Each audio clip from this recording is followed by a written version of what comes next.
E abbiamo assicurato anche l'ultimo componente alla giustizia. Con il fermo di un 46enne rumeno si chiude così il cerchio sull'onda di rapine che aveva interessato alcune sale slot a nord-est l'estate scorsa, in particolare il doppio assalto avvenuto nella notte tra il 27 e il 28 luglio ai danni di due locali, il Las Vegas di Silea nel Trevigiano e l'Admiral di Remanzacco in provincia di Udine, episodi violenti che avevano sconvolto personale e clienti. Sicuramente le modalità con cui hanno messo in pratica le due rapine sono modalità abbastanza virulente e abbastanza violente. Hanno utilizzato forconi, mazze, pale e anche con un'intenzione di acquisire pervicacemente il loro scopo, quello di appunto rubare i soldi. 3 componenti del comando erano stati individuati già pochi giorni dopo a seguito di un fermo ad Aurisina vicino a Trieste mentre stavano tentando di raggiungere la Croazia. Durante il controllo i carabinieri avevano rinvenuto nell'auto utilizzata dal gruppo 4.000 euro in contanti, indumenti corrispondenti a quelli immortalati dai sistemi di videosorveglianza durante le rapine e numerosi telefoni cellulari.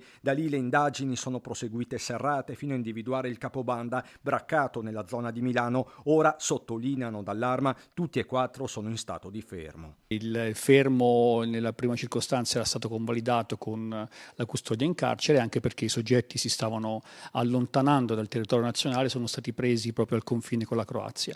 E il quarto soggetto, che è stato arrestato la settimana scorsa, è attualmente in carcere in attesa di interrogatorio.